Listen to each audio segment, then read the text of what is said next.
Ma'am. Okay. Good afternoon, all. Today we will be discussing about the criteria 2 of Naac, teaching, learning, and evaluation. Okay. So the teaching, learning process as well as the evaluation process of the college will be evaluated here. We will be discussing about that one today.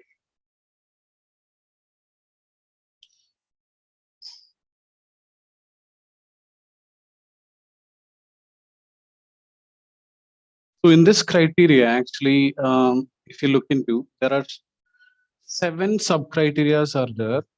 So we will be having key indicators under this criteria are student enrollment and profile, then catering to student diversity, then teaching learning process, then teacher profile and quality, then evaluation process and reforms, then student performance and learning outcomes, student satisfaction survey. So these all are the key indicators under this particular criteria.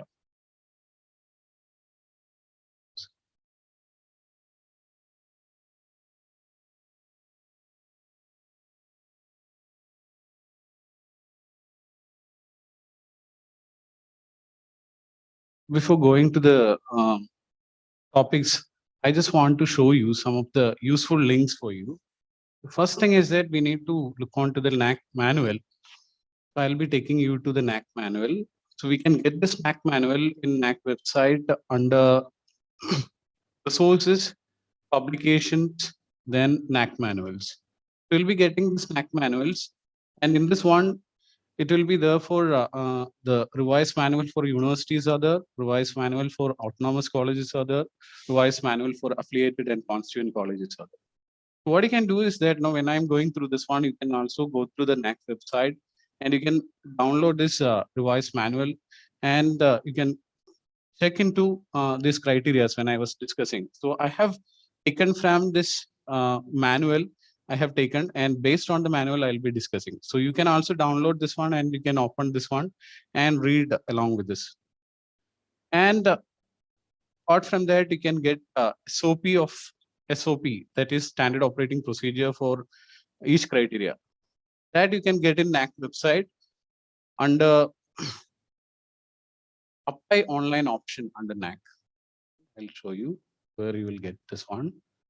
You go to apply online section of Naac. There you can, if you scroll down, you can see this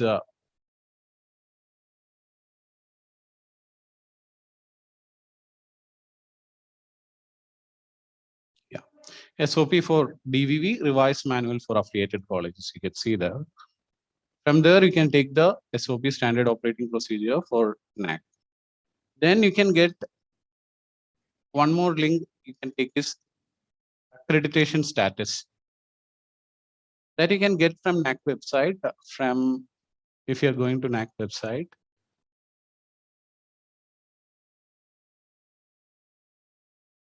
under info resources, info institutions, where you can get this accreditation status. From there, you can get into accreditation of different accreditation status of different colleges you can get.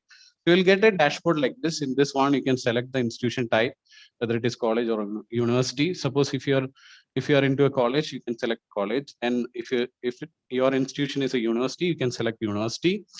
Then you can select the state, which state you belongs to. You can select the state, and cycles you can select here. Then so if you are going for cycle 1, you can select cycle 1. If you're going for cycle 2, you can select cycle 2. So you will get those institute, those already got accreditation. So from there, if you're for example, I'll show you. For us, it's like college. So we belong to Kerala. So Kerala, then cycle 1, result declared. You search for the colleges got accredited. You will get here. Then if you're taking this one,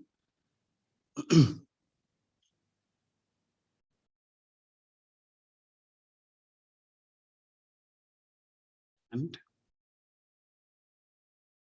institution type, you can take affiliated college, PG and above. Then you can search, and you'll be getting Naibrana Business School. There you can go to view option. If you click onto the view option, you will be getting IIQ information about that particular college, and SSR information you will get, peer team report you will get, grade sheet you will get. So all these links will be available. These all links will be useful while you are preparing for the Naac assessor. Coming back to the presentation. So I'll be going through each sub criteria.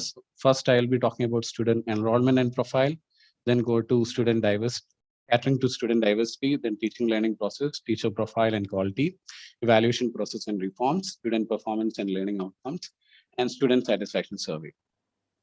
If you look into the weightage or the marks for Naac, this particular criteria has the highest mark for the college. You can see here, if it is a university, out of 1,200 marks will be from this particular criteria. That means around 20% of the marks for university carries this particular criteria. If it is an autonomous college, it carries around 30% weightage. And if it is an affiliated constituent college, we will be having 350. That means 350 out of 1,000. So it will be around 35% marks will be carrying this one. So each criteria sub marks also has been given. How much weightage is given is also here. You can see that for student enrollment and profile, PG colleges is having 40 weightage, then catering to student diversity 50 weightage, teaching learning process 50, then teacher profile and quality 60, then evaluation process and reforms 30, then student performance and learning outcome 60, then student satisfaction survey 60. So this is the way Naac sees this particular criteria. For colleges, this particular criteria is very much important. It carries around 35% of the total valuation, total marks.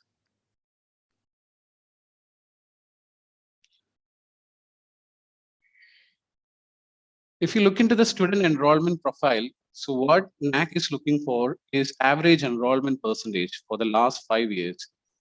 So you have to provide detail. It's a quantity matrix. So the score will be generated by the system, Naac system itself. In this criteria, what you have to do is that you have to understand sanctioned number of students admitted year-wise during the last 5 years and number of sanctioned seat year-wise last 5 years. So these are the two data that you have to provide. So the total number of admitted students year-wise, you will get it from admission register. You have to give that one. Then total number of sanctioned seats from the university, how much seats has been sanctioned for you for each program, as well as each course. If you're taking different programs under a particular college, there will be different programs. For each program, what is the sanction seat? So the Naac will be calculating the percentage for this one will be total number of students admitted divided by the total number of sanctioned seats. So how many, for example, the percentage per year, for example, this year you got around 40 students out of 60. If it is the sanction seat is 60, then you got 40 students admitted. So the percentage per year will be calculated 40 divided by 60 into 100. And the average percentage will be calculated sum of percentage per year divided by 5. And the Naac calculate this one. If you get out of the response rate, we will be getting out of 100. And if you are getting this 100 marks, 100 percentage, they will be again convert into a grade. So if you are getting more than 75%, I think you will get the full marks for this one, 20% you will be getting. So that is the way Naac sees this particular criteria. And what all things to be uploaded in this one, I'll discuss that one. That is the data template for this one is.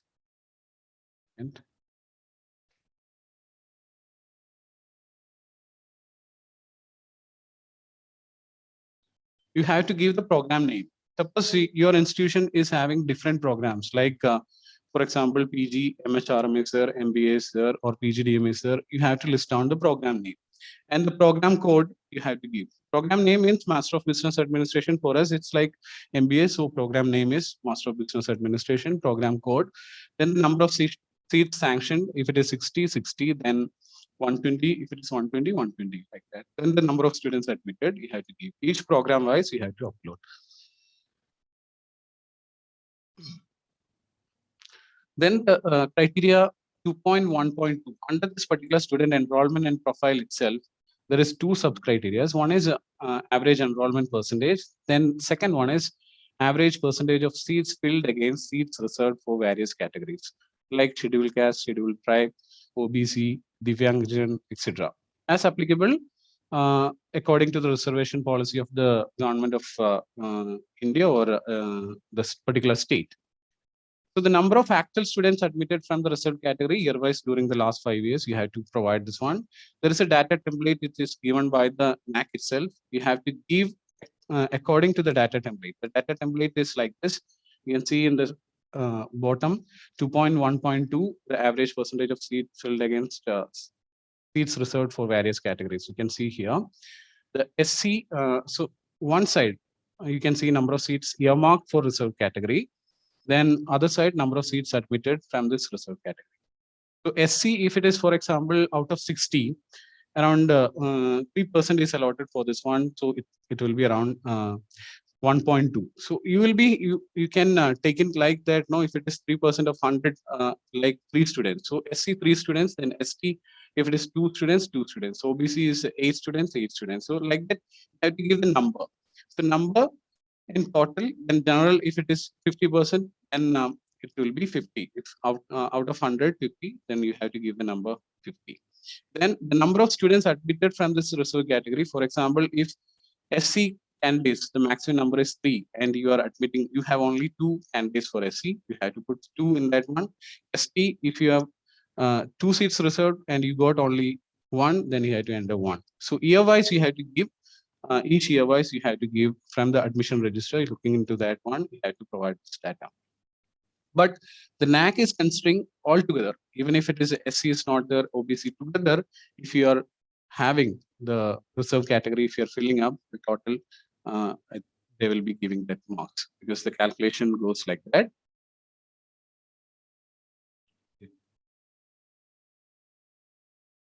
It is like the percentage per year will be actual number of students admitted from the reserved category. So total will be taken divided by number of seats earmarked for reserved category as per GOA, multiplied by 100. So average percentage will be taken like percentage per year, sum of percentage per year divided by 5. So that is the way Naac takes this one. But some SOP says clearly what all things can be included, what all things should not be included. So the metric first one, 2.1.1, the average enrollment percentage, the documents needed are documents related to sanction of intake from the affiliating university. So if you have an order from the university, you have to put that, you have to upload that document to the Naac website. And if you have approval from the higher education of the state, that you have to upload. And statutory body, ACT approval or any body's approval is there, you have to upload that one. So document related to the affiliating university, sanctioned intake, you have to highlight that one and you have to upload that document. Then approved admission list year-wise, program-wise from the affiliating university. So you have to get admission list. For our case, it's like admissions are taken by the admission supervisory committee. So we'll be getting admission supervisory committee list. We'll be getting. So we'll be taking that one and we will be uploading this particular list.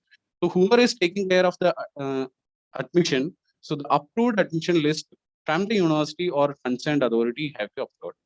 Then specific instructions to the HEI is been given by the Naac. It's sanctioned admission strength in each program versus student enrollment for each program year-wise.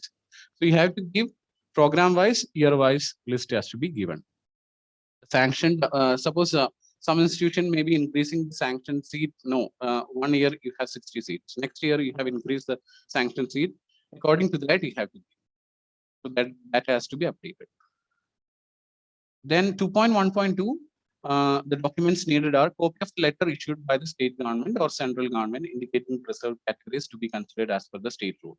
So if state has issued some rules for this one, actually for Kerala, they have clearly given the allocation of the reserved categories to the universities and the colleges. This is the way it has to be done.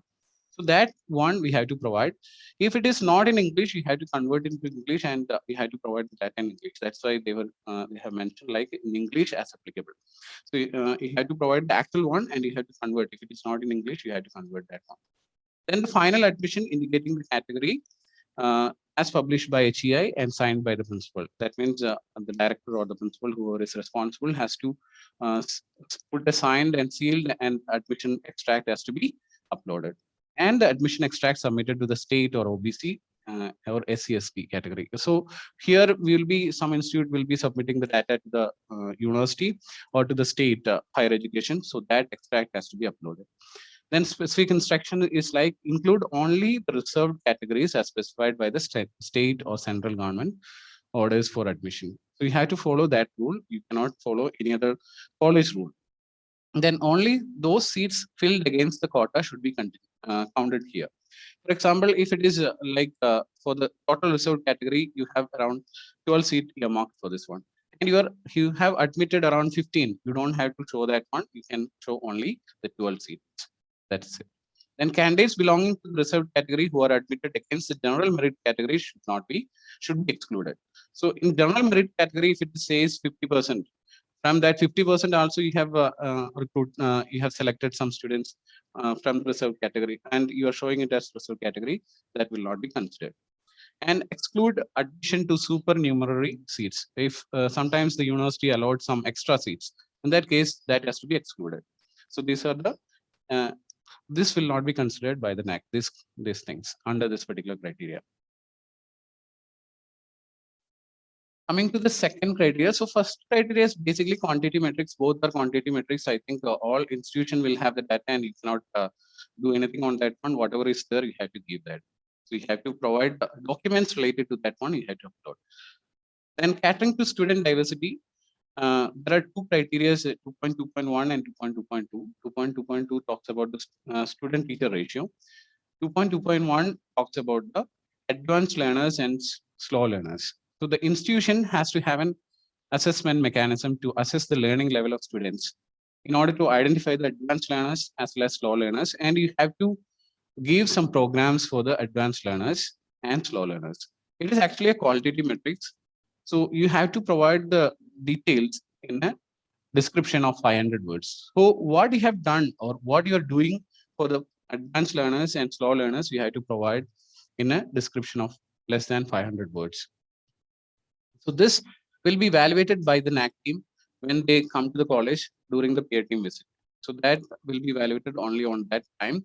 But the entire 5-year period, what all things, if it is a cycle 1 situation, you have to give the data for the 5 years period, what all things you have done, you can include in this one.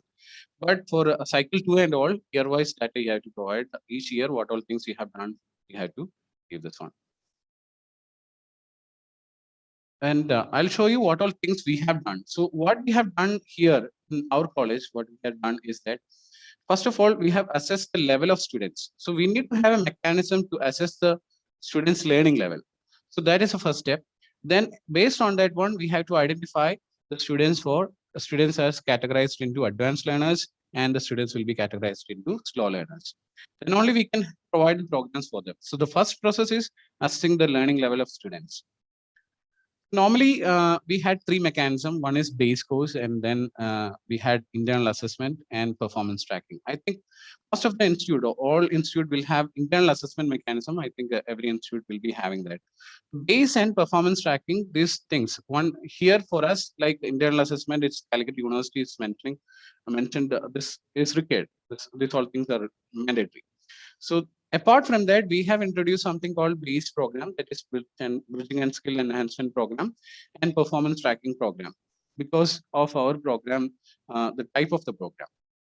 So the BASE is actually, once a student is getting into the college, they will be, for us, if you're taking the case of MBA, they will be from different backgrounds. So assessing the student's level from different background, maybe from admission interview may not be the right option. So that is why we are giving a short-term course for them. After this one, we will be having an evaluation. Based on that one, we will be classifying the student's learning level. And after that, if internal examination conduct, after that, we will be classifying grade the students. So first base will be taken and internal assessment will be taken. Then at the end of the semester, we are doing a performance tracking mechanism. This is, we have developed this particular mechanism for evaluation. So from this things, we are evaluating the students or assessing the students' learning level. And from that, we can understand the advanced learners and slow learners. So what Naac says for advanced learners means students who perform very much better than the class average.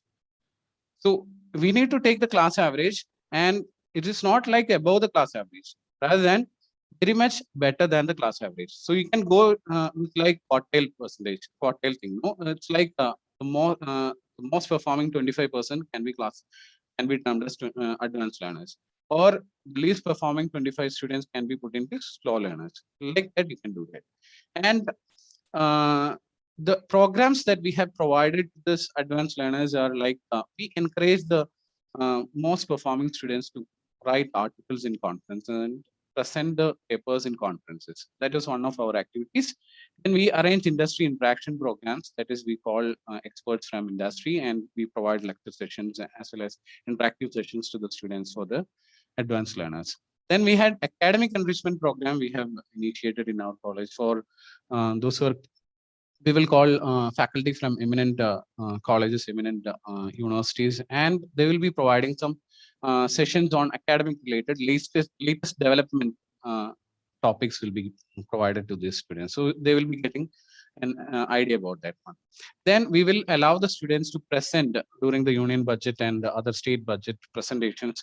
We allow the students to present in front of the class to other students. We provide a platform for the students to perform, analyze the budget and perform, do a presentation among the students. These are some of the programs we have conducted under advanced learners. These things actually the college has to develop, college has to understand, and they have to develop. So if you are into a particular university, or if you are into a particular university, you have to understand your students, and based on that, or your program based on that, you have to design this one. This is not similar for colleges. It is not unique. So it's like you can have different things for the different colleges can adopt different mechanism for this one. Slow learners, what we have done is that we provide remedial sessions and activities. We give special assignments, special tasks for them. Then we have given peer learning sessions. Then what we have done is that special classes we have arranged. So all this, we put all these things under remedial sessions and activities. So that is what we provided for the slow learners.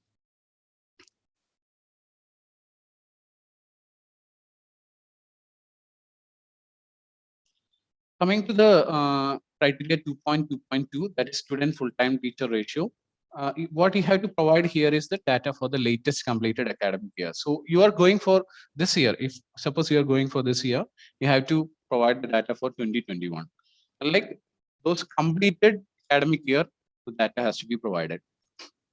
The data requirements are total number of students enrolled in the institution and the total number of full-time teachers in the institution.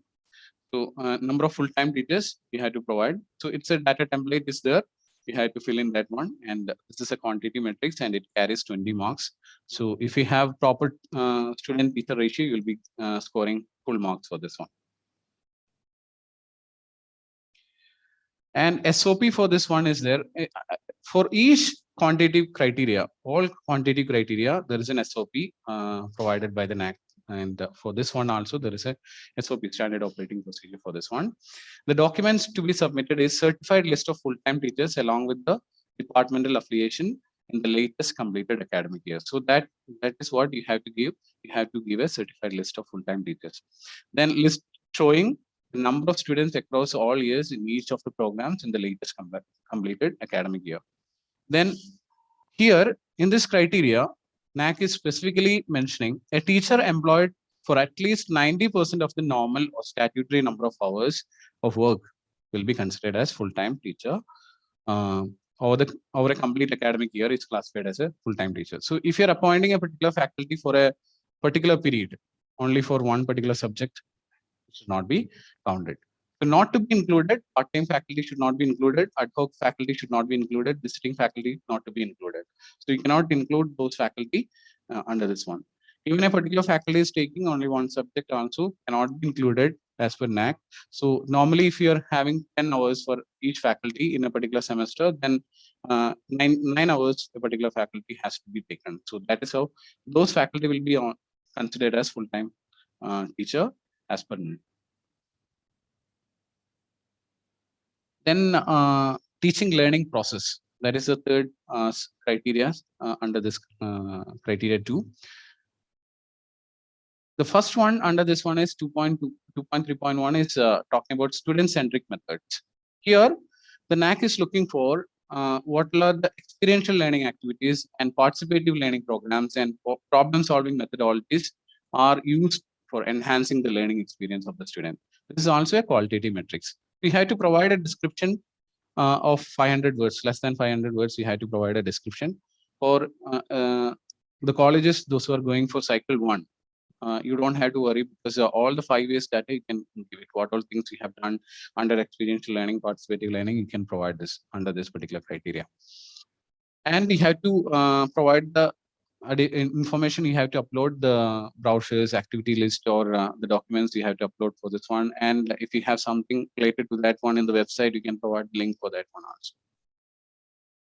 So what is meant by an experiential learning as per Naac? Experiential learning is a process of learning through experience and is more specifically defined as learning through reflection on doing. So this is what Naac is expecting from experiential learning. So the students, while doing something, while experiences, while doing a particular activity, they have to get learning. So learning through reflection on doing, that is what expected as Naac under this experiential learning.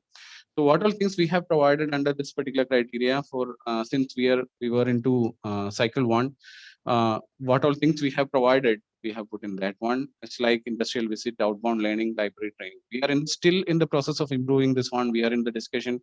So in your college or institutions or universities also, when department meetings or academic council meetings, you can come up with a new innovative things for this experiential learning activities, and you can bring that one and you can start that one, as well as you can think about what all experiential learning activities you have provided, and you have to make the records for that and you can upload that one.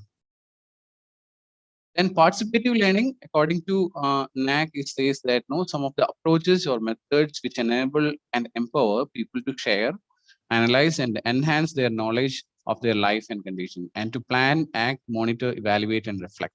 So it's mostly about talking about some approaches or methods developed by the college in order to encourage the students to student involvement and participation. Thereby, students can plan something, students can act, and students can evaluate that one.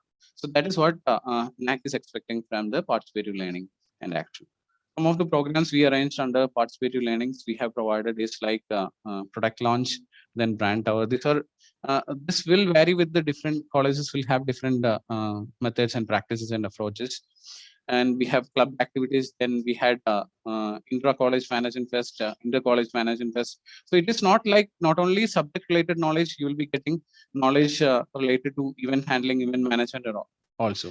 So that is why you can look into the enhance their knowledge of their life and condition. So that also is been considered. So it is not only related, need not be exclusively related to the subject.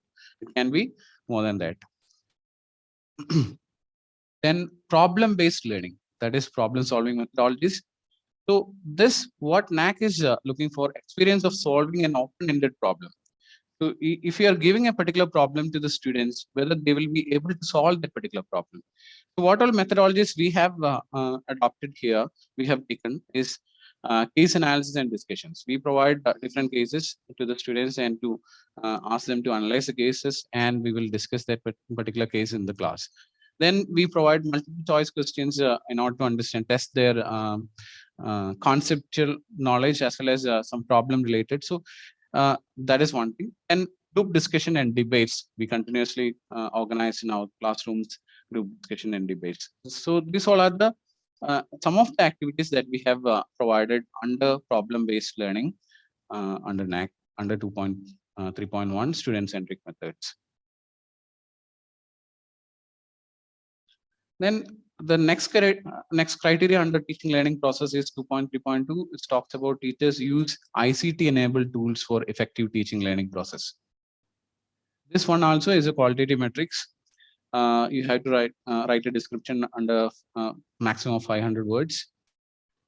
But here you can look into that one. Provide a link for web page describing the ICT-enabled tools for effective teaching learning process. So you have to provide web page containing this ICT-enabled tools. You have to provide. So if it is like some of the software, some of the websites, some other things, if you are providing that link, also need to be provided. So let's understand what is ICT according to Naac. According to Naac, ICT consists of hardware, software, network, and media for collection, storage, and processing, transmission, and presentation of information. Like if you have, for example, this pandemic situation, everyone has conducted online classes. Whether you have a facility to store this online classes, so that is one thing. Do you have a separate storage mechanism? Do you have a separate data collection mechanism? Do you have a processing mechanism, data processing mechanism? And do you have a mechanism to present this particular information to the students? It's this for this one. Do you have any particular hardware, softwares, or any network or any other media you're using? That is what considered for NAC. And what we have provided in in our college is that we have a learning management software that is Linways. So this act as an academic management software. So that is one every faculty member is well aware of this one. Through this one, we faculty members provide teaching materials to the students. We provide assignments. We provide online exams. We set the timetable. Everything is managed with this one. Apart from that, we are using Google products like we have a Google license. So we faculty members use docs, sheets, slides, forms, and all. This all the students also we teach the students also to prepare this one so that the students can simultaneously in online they can work for different projects what we are giving. Then we we have this online classes. We record this online sessions and we provide this one in YouTube. YouTube under our YouTube channel, so that will be act as a recording mechanism. So this is it's a media, actually social media what we are using for educational purpose. Then we use this one, Zoom, WebEx, Google Meet, and all we use for communicating with the students as well as taking sessions.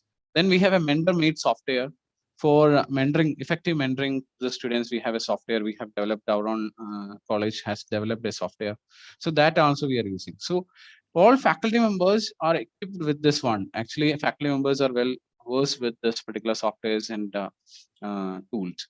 So NAC, what NAC is saying that no, merely an LCD in the classroom will not be considered for ICT enabled tools for teaching. So apart from that, some softwares or some networks, some medias also can be utilized. Even you can think about if your college have sufficient fund, you can think about simulation softwares or uh, mm, latest programs or softwares you can purchase, and that can be provided to the students also.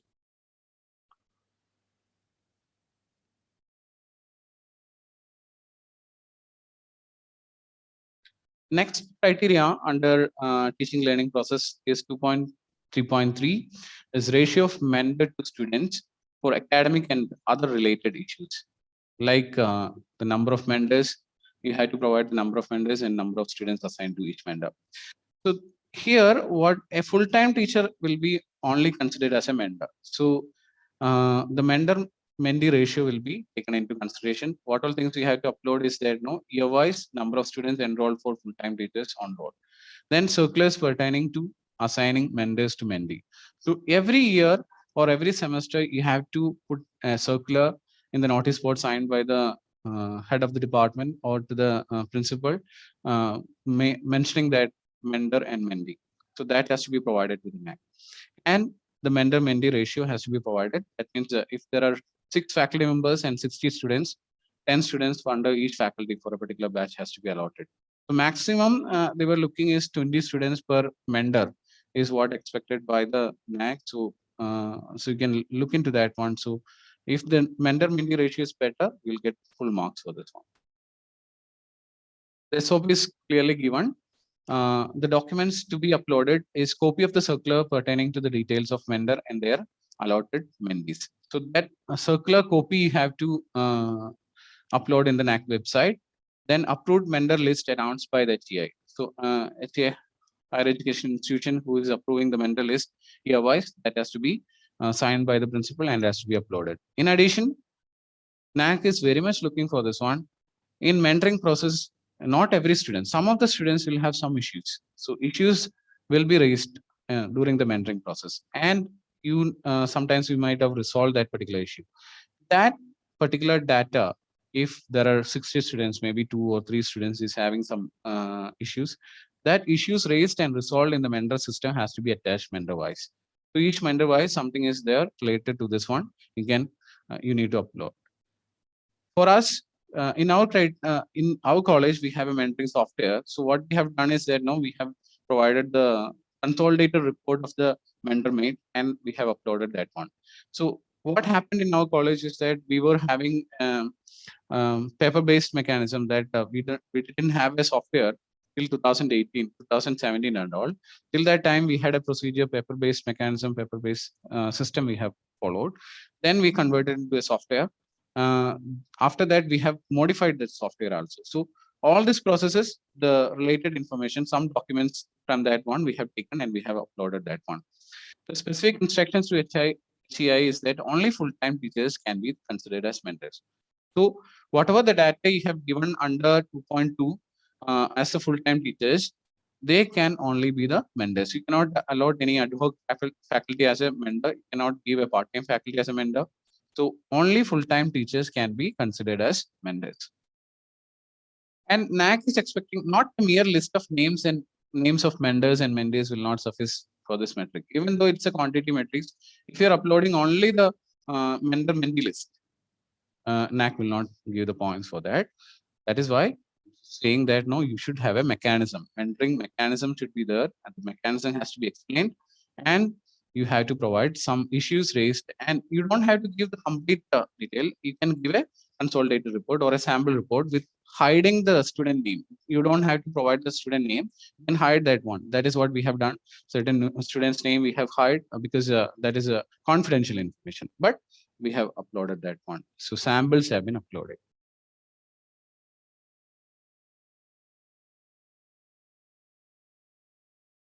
Then teacher profile and quality, which is total carries 60 marks. Under this one, there are three sub criteria are there. Each carries 20 weightages. The first one is average percentage of full-time teachers against the sanction post during the last 5 years. So the same 5-year data you have to provide, number of full-time teachers and number of sanction posts. So this, what we have done is number of sanction posts. We have more than the number of sanction posts according to the AICT. As per AICT, 6 faculty members are required, but we have more than that. That is college policy. So sanction post you have to give, sanction post detail you have to give. Then number of full-time teachers also, based on that you have to provide the data. So what Naac requires is that year-wise full-time teachers and sanction posts for 5 years, the data template has been given. The data template, based on the data template, you have to enter the details. Then additional information like you can provide the details of this one in the website. Website will be having the faculty details. You can provide that particular link. Then list of faculty members authenticated by the head of HEI. So each year-wise faculty list has to be approved and signed by the head of the institution, and it should be sealed, and that data has to be uploaded. For this one, the data template I'll show you. The data template for 2.4.1 and 2.4.3 is the same data template, because 2.4.3 talks about the average teaching experience of full-time teachers in the same institution. So here what you have to give is that name of the full-time teacher, the PAN card details, designation, year of appointment, nature of appointment, name of department, total year of experience in the institution. Is the teacher still serving the institution? What the institute and the colleges has to look into this particular thing is that you need to have an HR department or HR person need to be there, who has to collect all the details about the faculty, his PAN card details, then his other details, his education qualification. So Naac peer team, they may come and they may sometimes they may check a particular faculty's profile also. In that time, the certificates is required. Then uh, past experience is required. The all other information related to the faculty is required. So HR has to look into, or HR or a person who is responsible for that one should have all the details about the full-time teachers as required by the AICT or by the university. Whatever the university says mandatory for a faculty has to be kept in that particular faculty file. And from that only you have to enter the data. There should not be any mismatch. Even the name should not have any deviation from the certificates.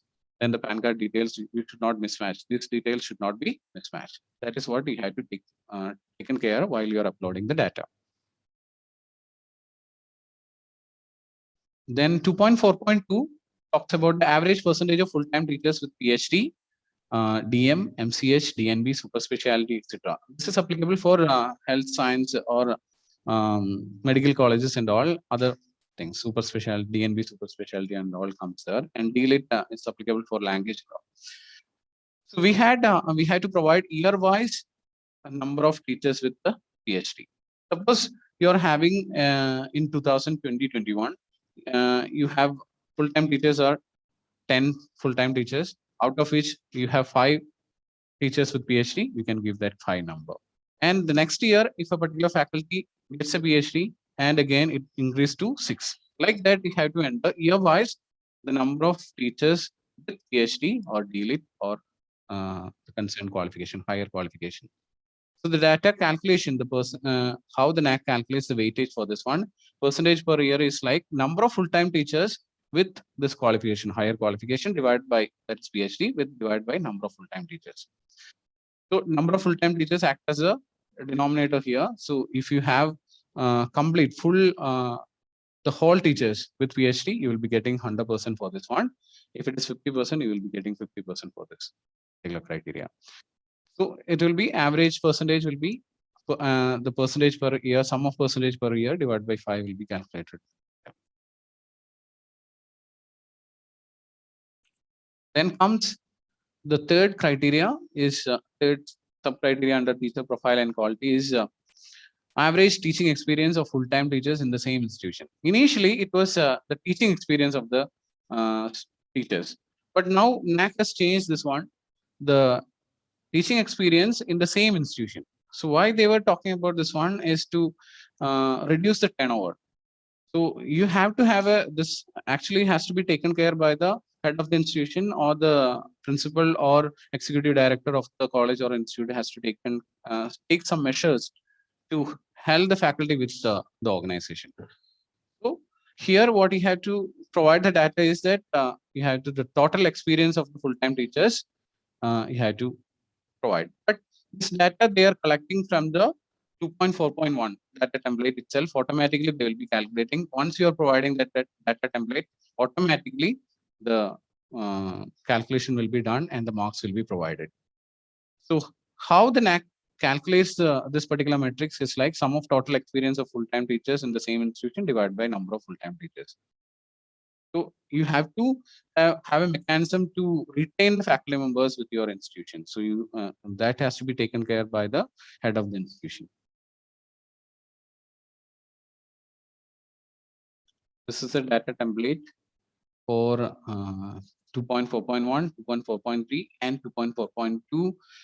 2.4.2 and 3.1.2 and 3.3.1 is having the same data template. Why? Because the PhD is associated with whether the particular faculty is having some scholars under that particular faculty and whether this particular faculty is a research guide, acting as a research guide. So Naac is asking for one template only. So when you are providing a data in 2.4.2, should match with the data which is provided in 3.1.2 and 3.3.1. So there should not be any contradiction or there should not be any deviation from this one.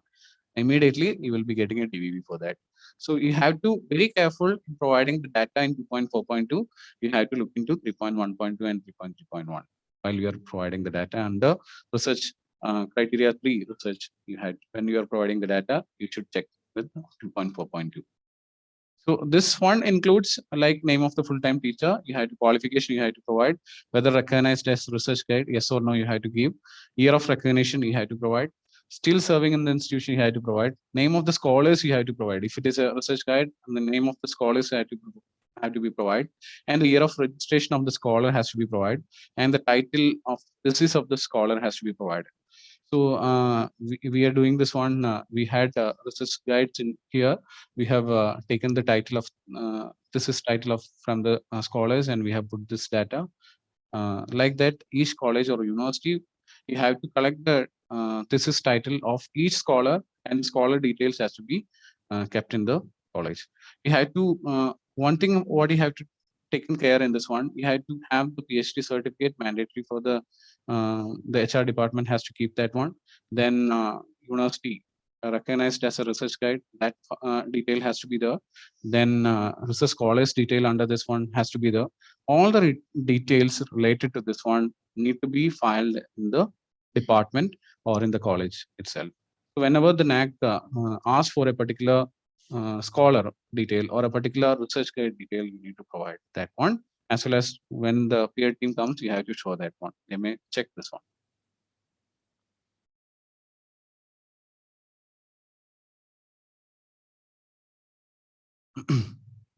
Then there are SOPs mentioned here for this quantity metrics 2.4.1 and 2.4.2 and 4.3. What all data is to be provided is to the NAC is that sanction letters indicating the number of posts, including the management sanction post by the competent authority. So that is why even a particular authority, university saying that you can have 6 faculty, you can increase a faculty. That is management sanction seat. That also can be included, not a problem. So you have to give that sanction letters indicating the number of sanction seats. Then list of full-time teachers have to be provided. The appointment letter of selected teacher will be asked during the DVV clarification stage. Once the DVV comes, sometimes some of the selected teachers or particular teachers details will be asked. Appointment letter will be asked by the NAC. You have to upload that one at that time. Then all full-time teachers with at least 90% prescribed workload should be counted as full-time teachers. So that already mentioned. Then mere appointment letter provided in the regional language cannot be considered. So when you are providing an appointment letter, you have to look into one thing. You have to provide in English. So regional language appointment letter will not be considered. So you have to provide the appointment letter in English itself. Then avoid inclusion of part-time and ad hoc faculties that you have to exclude. Under 2.4.2, list of faculties having PhD and other higher qualification certificate should be provided. So you have to collect the certificate and scan it and have to be uploaded. Then doctorate degree awarded by the UGC recognized universities only to be considered. If it is if any faculty got a higher qualification other than UGC recognized university will not be considered here. Mention number of full-time teachers with PhD year-wise irrespective of the year award. So year-wise that has to be provided. Then here also during the DVV process, some certain faculties, certificates and details will be asked. Then list of certificates should be provided as per the academic section wise. So if you have different sections like different departments, the department has to be differentiated. Like if it is BSc Physics faculty with PhD, that has to be separated. Then BSc Chemistry has to be separated, or MBA separated, MHRM separated, MA separated. Separate list has to be. Honorary doctorate degrees will not be considered here. That is the exclusion that will not be considered.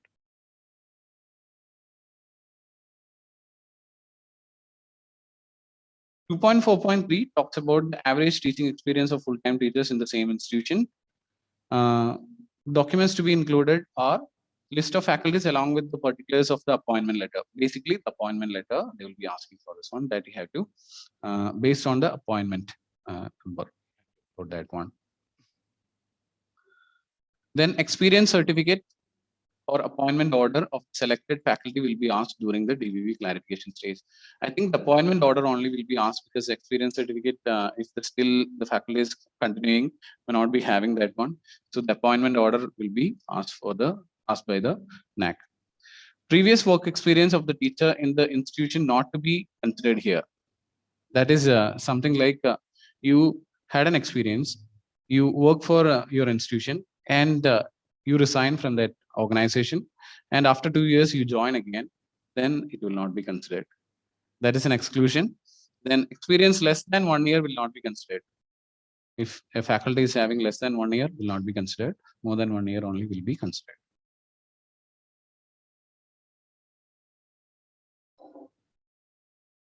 Now comes to the criteria 2.5, that is evaluation process and reforms. This under this one, there are two sub criteria. Both are qualitative metrics. One is mechanism for internal assessment, whether it is transparent, robust in terms of frequency and mode. So they will be looking on to the transparency of internal assessment and the frequency and the mode of internal assessment. how we are doing, and how frequently we are doing, and how far this one is transparent. Then the second one under this one is mechanism to deal with internal examination related grievances, whether this that particular system is transparent and whether it is time bound and efficient. So you have to provide the data in a description of less than 500 words, but supporting details has to be attached and uploaded. So what we had here, as I have mentioned earlier, we have a software called LinBase AMS, Academic Management System, for all academic related activities. And this one internal assessment is totally taken care by this software, and it is very transparent and it is real time also. So once we take the attendance, immediately the students are getting the information about the attendance, because the attendance is a part of internal assessment criteria.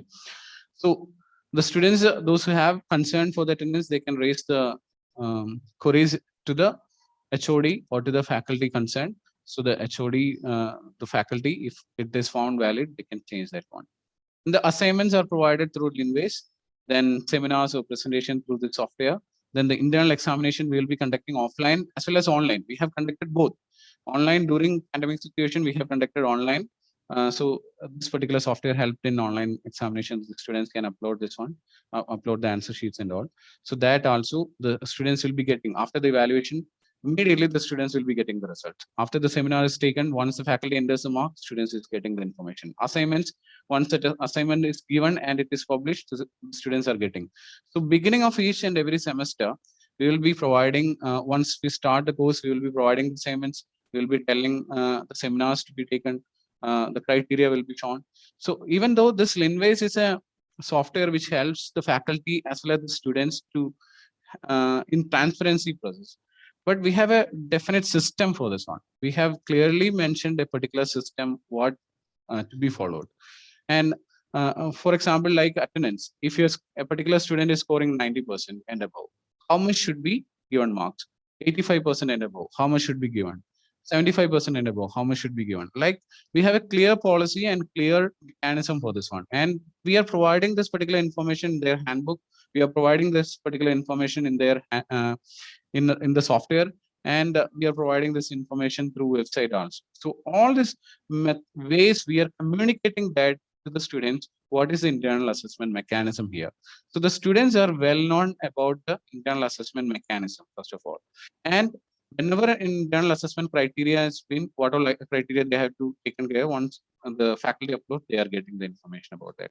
So the transparency factor is 100% okay with our software. So that is what we are ensuring that one. And the frequency of internal examination, we are following exactly the university rules. University says that we have to conduct 3 examinations mandatory. So according to the university norms, we are conducting the frequency also said. And we previously, the examination timetable will be given to the students, and one week, at least 1 week before the timetable has to be provided to the students. That is a policy. So we have a policy for internal examination. We have a policy for internal assessment. We are following that one. So the Naac peer team, they will be looking not only the LinBase, the software. Even though you are having a software, they will not be looking only to that. They will be looking onto the system, whether you have a system for internal assessment, whether the system is proper, and whether you are doing properly. That is what they were looking into. And the consolidated internal assessment, and we will be submitting this one to the university website and all. And we are taking consent from the students. We get the signature from the students that they have got this much mark. Before uploading to the website, we are taking this consent from the students. So all this one we properly document, and it is very critical also. So the Naac will be definitely looking onto the process, and it is because it's an evaluation process, they will be clearly looking into the details. So you should have a system and procedure to have the internal assessment. So that you have to have a proper data about this one. Each, if, for example, if you're taking the case of a particular faculty taking a particular course, each splitter for each criteria, each internal assessment criteria is clear here. Any student grievance, any student is complaining about any particular subject, any marks, we can clearly say that this is where you lost the mark, this is where you got the marks, or we are in a situation that we can explain to them, this is what you earned.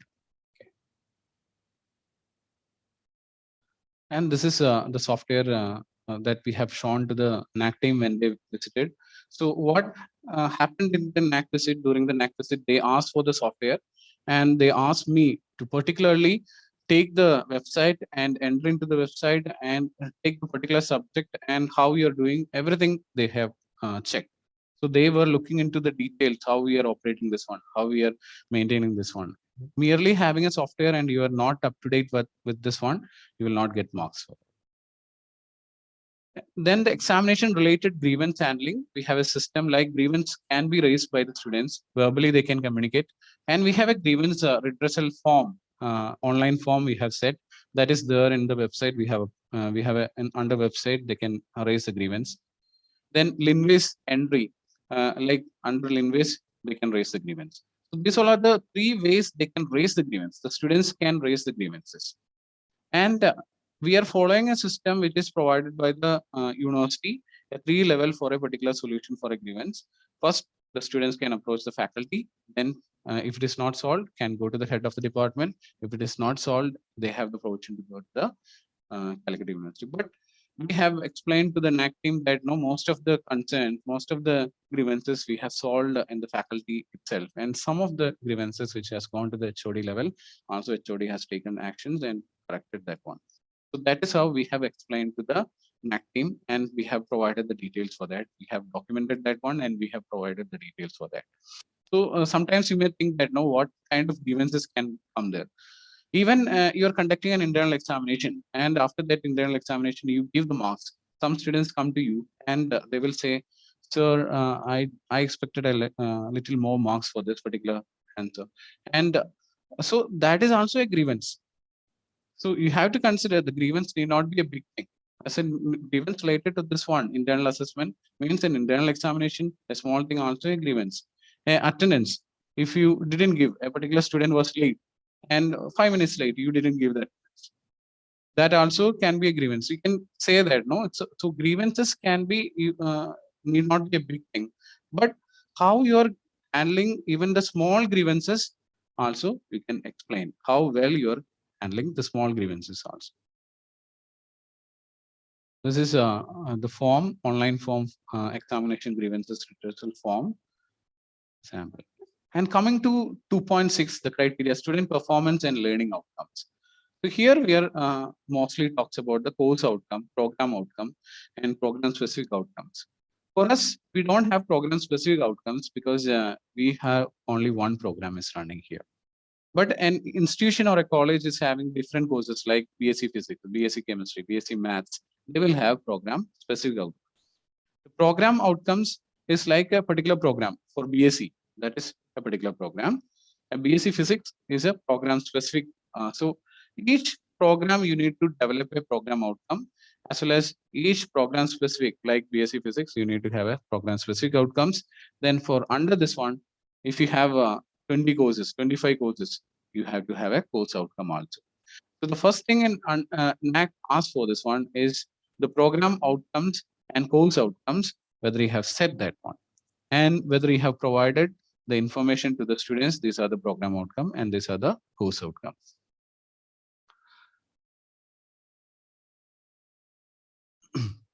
Okay, so when we discuss about the course outcome, what Naac mentions about course outcome means after completing a particular course. For example, if you're talking about business communication, it's a course.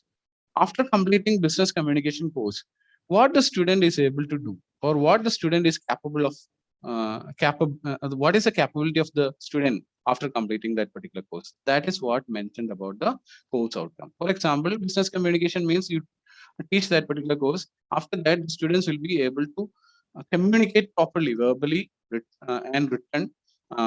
Formal communication, they are well versed in that one. Formal written communication, and they will be clearly knowing about how to frame a letter to the organization, how to send an email, how to talk to people.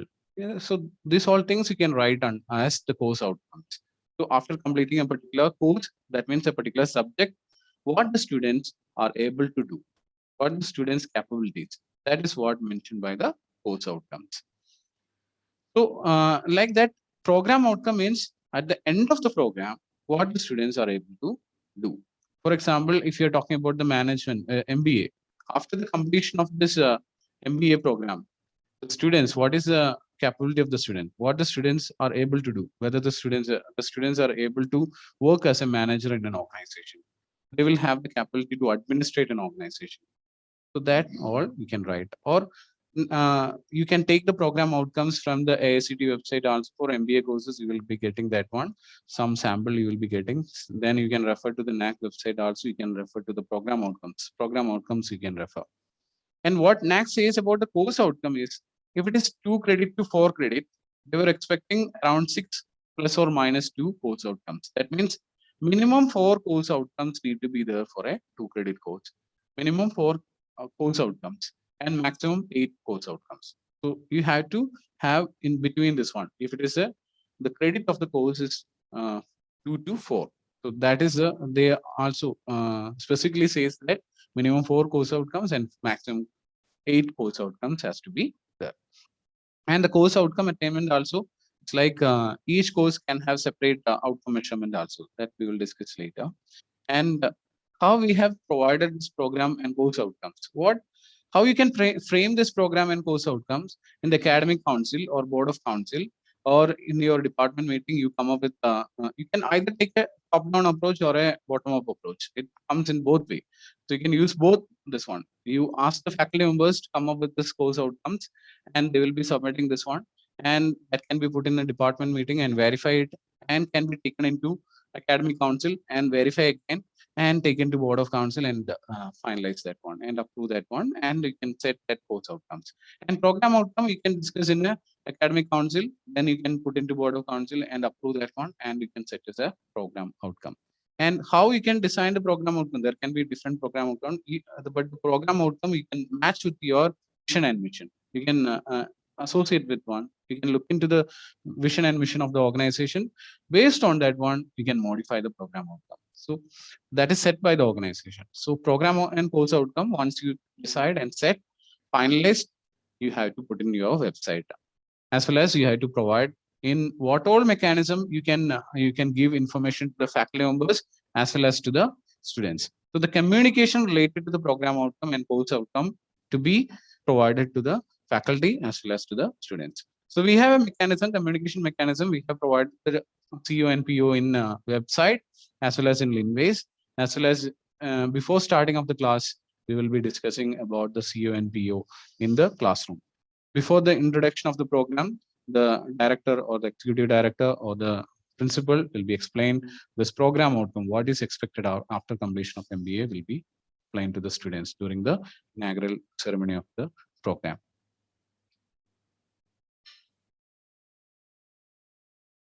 Sample course outcomes, you can search the websites. Most of the Naac accredited institutes, if you visit, you will be seeing their course outcomes and program outcomes. You can refer that.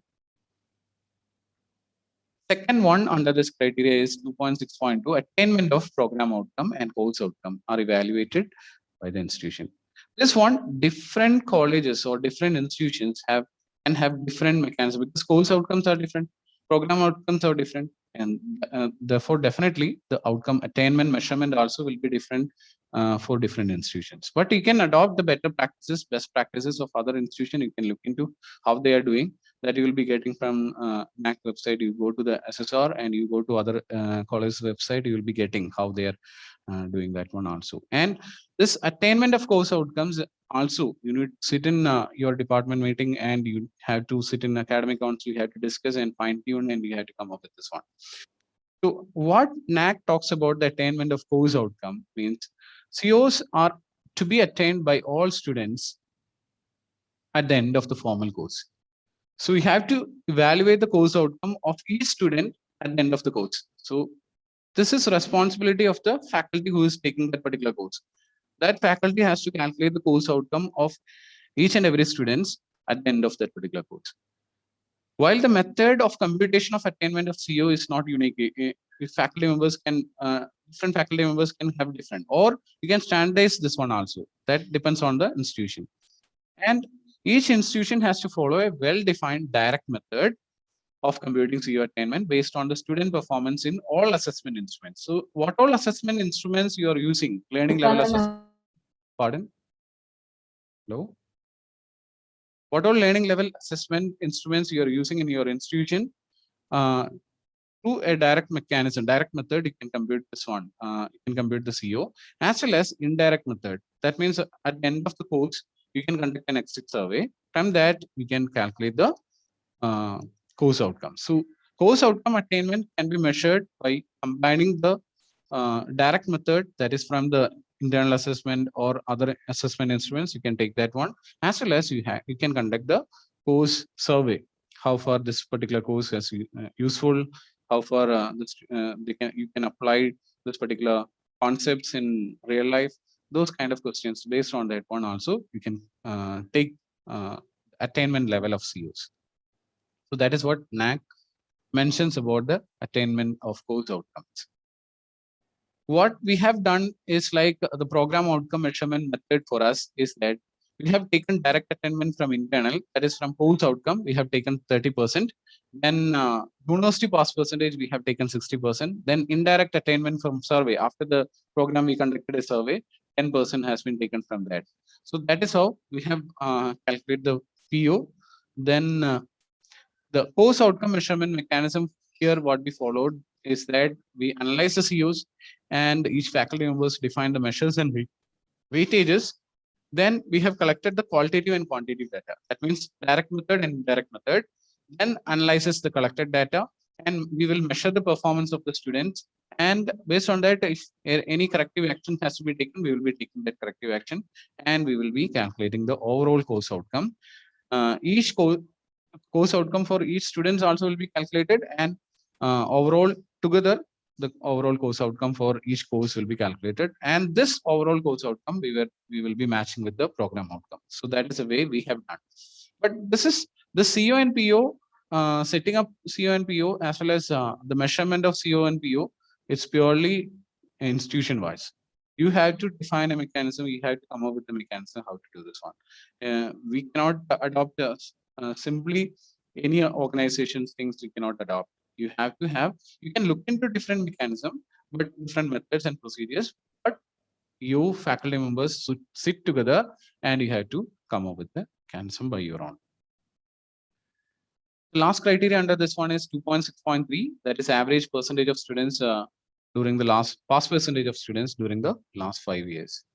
So here, what Naac is asking about, total number of final year students who passed in the university examination, final year students data, then total number of final year students who appeared in the university examination. And average percentage will be sum of percentage per year divided by 5. That is the way it has been calculated. The data template is there. You have to year wise.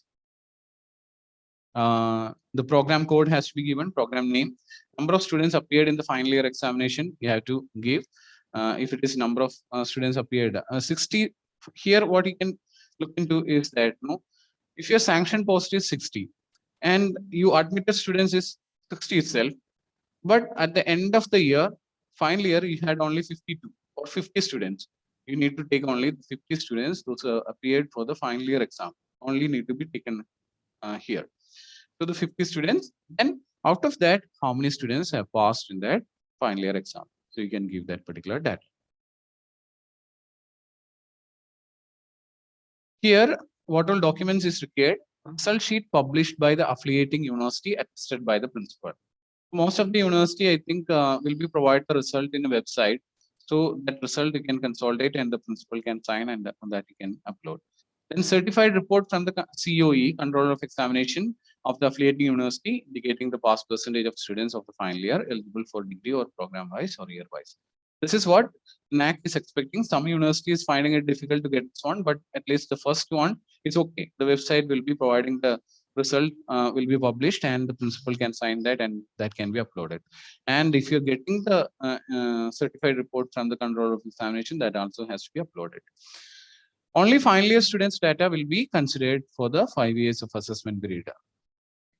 Then results pertaining to students other than final year students may not be submitted.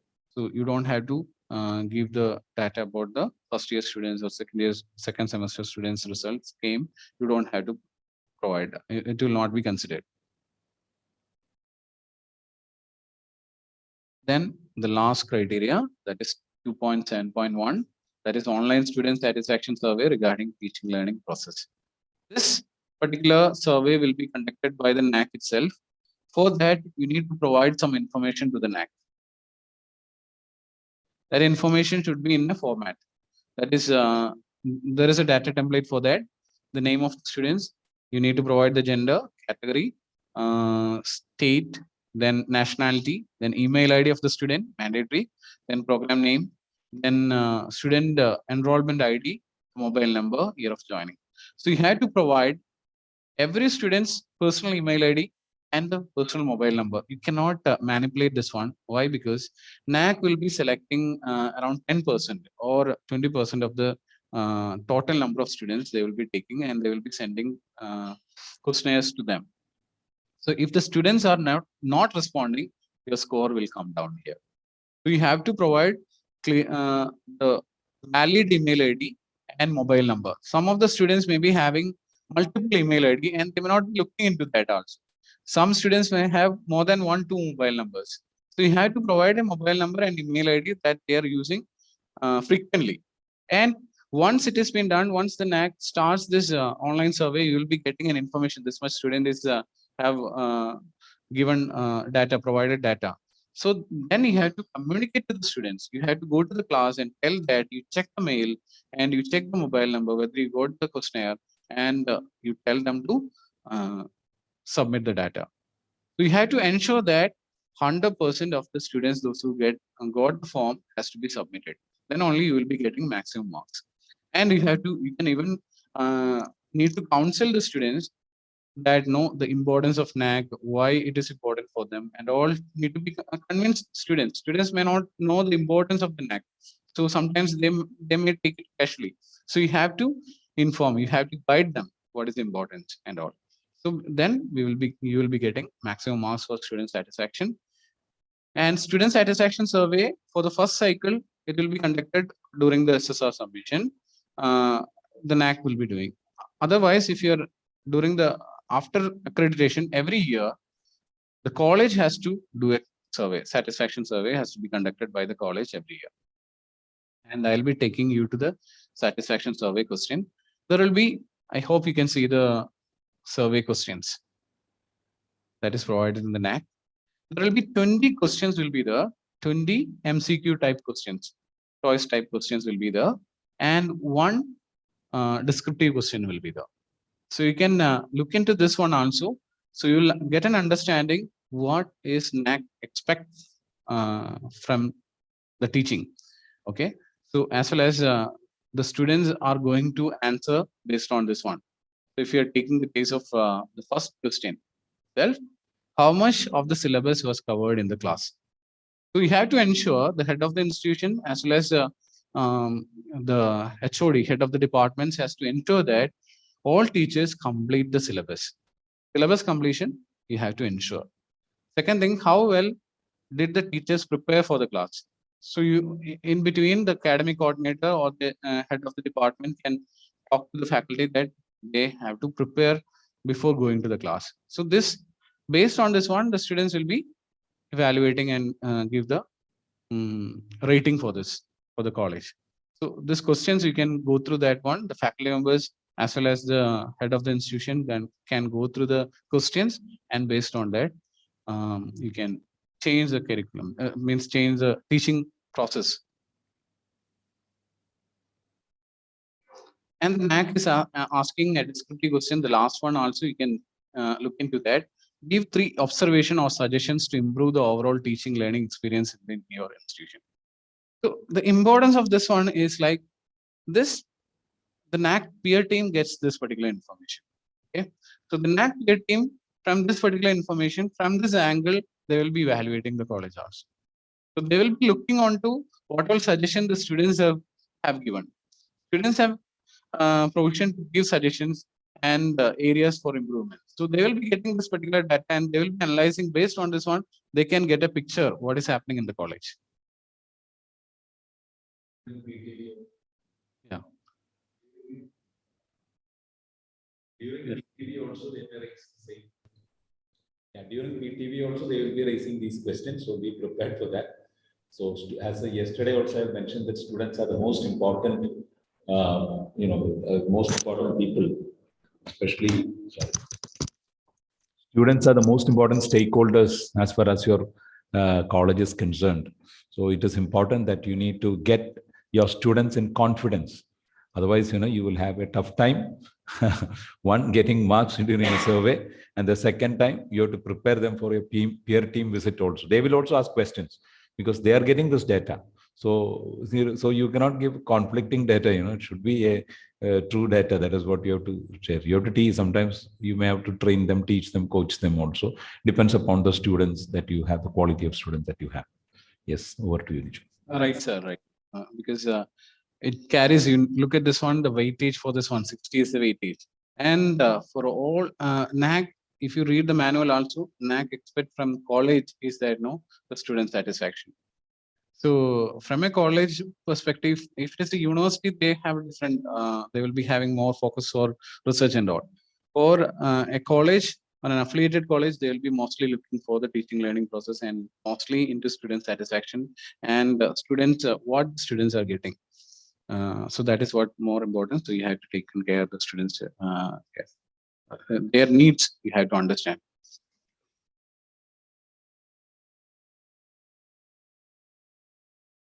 That's all for the session, and thank you for patient listening. And if you have any questions, any doubts, you can raise the questions.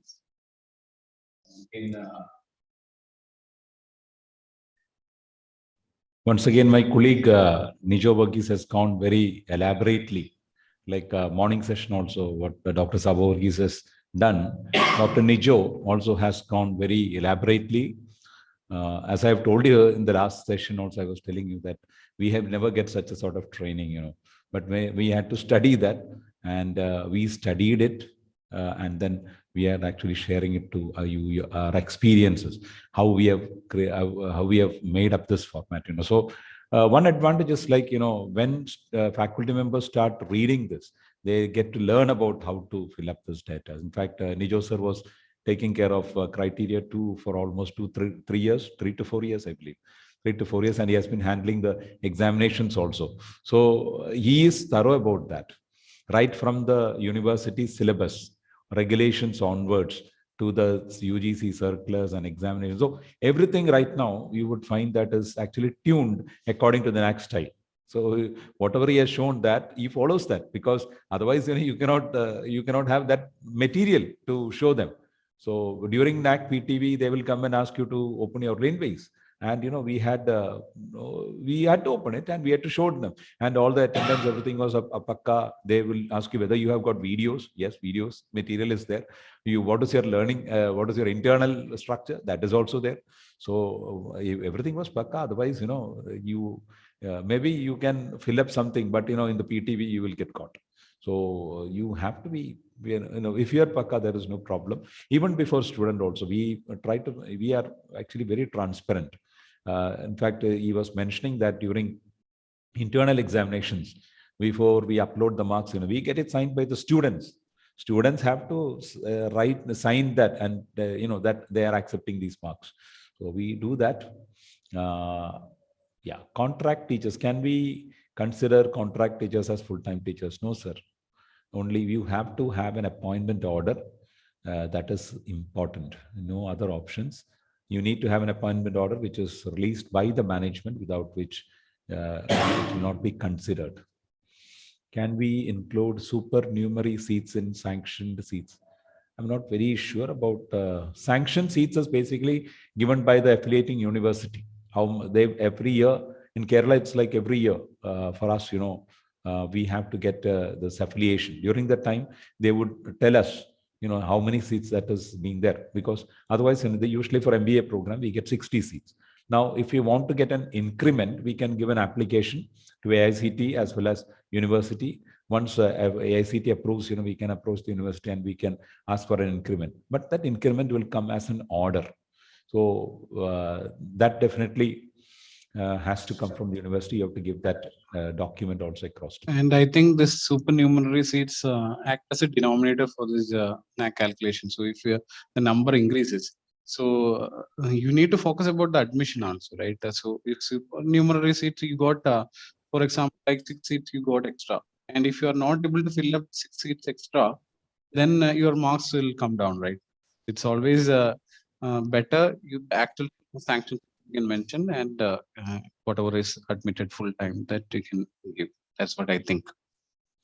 Now, I think Radhika Madam has asked me regarding the difference between course outcome COM. and program outcome. I think Okay. Nijo, yeah.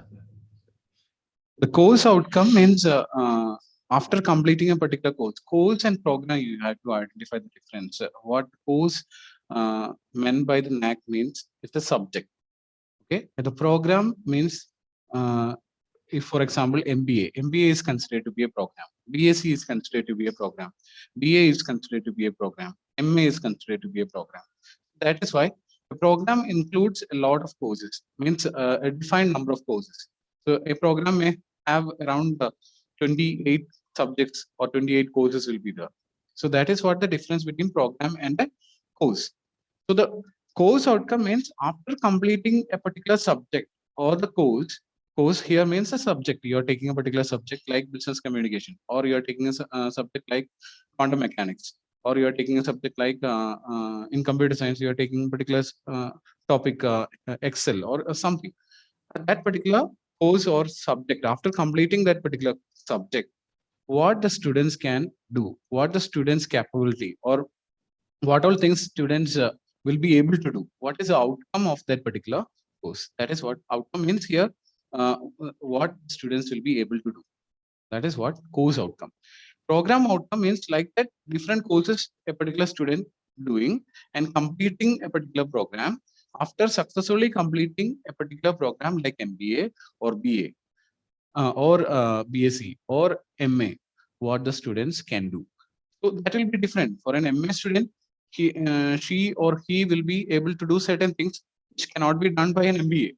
MBA student will be can be done something which is beyond an MA or something different. So that is what program.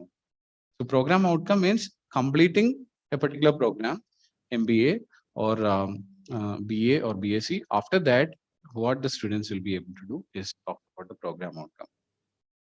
I hope it is clear. See, you will find actually course outcomes sometimes in the syllabus itself. Sometimes I am saying is in certain cases, in some of the universities, maybe you will not find the course outcome. In that case, you will have to draft one. Okay, you have to draft 5 or 6. The faculty can themselves, can draft. For example, as Dr. Nijo was mentioning, for example, business communication. The faculty can say that, after studying this course, the student will be able to write business letters. The student can write business letters. The student can write, let us say, he can submit a quotation. So, like all these things, maybe considered as basically, but again, what the faculty decides, the course outcome is actually designed by the faculty in the faculty level. When it comes to program outcome, it is basically the faculty as well as the head of the department is also responsible for that, because program is the number of courses. We may have 25 programs, and after completing an MBA program, the student should be able to perform a work. And again, that you decide, that you have to decide as to what is the time that what is the type of work, what is the type of skills that he has, what is the type of attitude that he has developed. All these things could be actually a part of your program outcome. So if you can write in terms of skills, attitude, and knowledge and all those things, and that also can come as your program. But in PSO, it will be reduced to 1 or 2. You cannot have more number of 5, 6 PSOs when you may not be there. For example, you teach a student on, let us say, analytics. It's a subject called analytics. The student should be able to do a pakka analysis in the industry. When he or she goes there, they should be able to work specifically on that. Okay, so it becomes actually 1 or 2, whereas program outcome can be 2 or 3, 3 or 4 maybe. Course outcome can be up to 5 or 6 maximum. That is it. Now, you cannot actually say that we are following one method, this is perfect. That is absolutely, you cannot say that, because it is up to the academic institutions' vision, mission, faculty, how they treat. And even, what are you equipping your student to? For example, you are an institute which is in a rural background. Okay, so you may actually equip your students to perform in a rural background. You cannot say that they have to perform in a global situation. Now, sometimes you may equip your students to a global situation. Yes, you have to do that. If you're on to social work, it is a different one. So you will have a different program outcome. So everyone cannot have the same. You will have to, that again, it very much dependent upon your vision. Understood. And nobody can say that your program outcome is wrong, or it is the type of involvement that you have towards the subject, towards the student is concerned. And what do you achieve out of your out of 5 years or 3 years of a student studying in your college? What do you achieve? What does the student achieve? That is important. So you will find a lot of calculations across the world, or maybe, and you cannot say that they are wrong or they are right, but maybe you can consider what all things, what you are trying, how you are equipping your student, even in course or program or in programs. That's all depends upon in academic institution to institution. And I think some has mentioned the difference of PSO. PSO is for suppose if you're taking the case BSc, BSc is considered to be a program. BSc Physics is if you're defining program specific outcome for, you have to design a specific outcome for BSc Physics, specific outcomes for BSc Chemistry, specific outcome for BSc Zoology, BSc Botany, or like that. So program is a BSc considered, but under that some specialization will be there. So for that specific outcomes comes. Program specific I outcomes. think there is a question from Ashira asking, can you say what is fractional load? I also did not understand actually fractional load. I understand it is I something didn't get. engineering. Is it concerned about the workload? I doubt is it related to the workload. Like for example, like 90% of the work of the particular faculty will be considered as full-time teacher. That also maybe if that is the angle, I think certain faculty will be taking certain other assigned work also. That will be also considered as even though they will not be fully involved in teaching, but will be considered. But that can be considered as full-time teachers, I think, so, because it's teaching-related works being considered. If that is the way.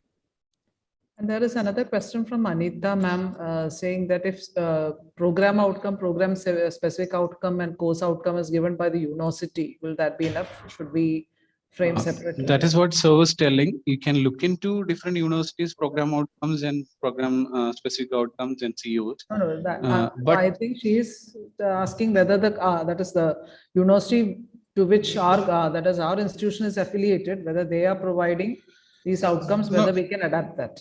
Actually, they have to provide. Yes. They have to provide. If they are not providing, you have to provide. That is all. So if they are providing, they can use. No, it's like a AACT, ma'am. It's like a AACT is giving a guidelines for program outcomes. There will be 20 program outcomes, but we can choose whichever is relevant for this particular institution, right? For us, even in syllabus also, they are giving, university is giving. But again, to what extent it is updated, to what extent is relevant. Again, when you get a syllabus also. So yeah, when you get a syllabus, don't think that it is pakka. For example, if you get a syllabus, you will find syllabus also may not be arranged properly. So it is up to the faculty to decide as to how you could actually go through that syllabus. Maybe sometimes, the syllabus may not be structured accordingly. Whatever comes from the university, don't think it is perfect. You are the best judge to identify the syllabus and how to teach. I think that is why add-on course and certificate programs also. If there is a mismatch, there is not filling the gap with what the industry needs and the program is provided. That's why we need to provide subject-related or related certificate programs and add-on programs. Especially to support the program-specific outcomes. You may have to give certain, for example, you want your students to achieve something, and the university may not provide that. In that case, you will have to identify what is, you will have to audit the syllabus and find out as to what is lacking and provide that. So your vision and the PSO will be at match.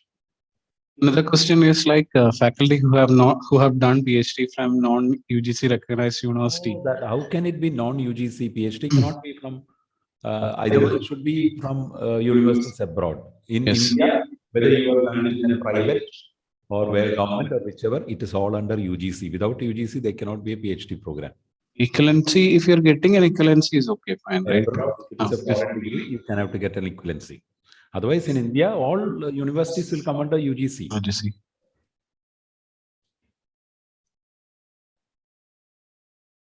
Universities, because your PhD is uploaded into your thesis is uploaded now. UGC site in it is uploaded.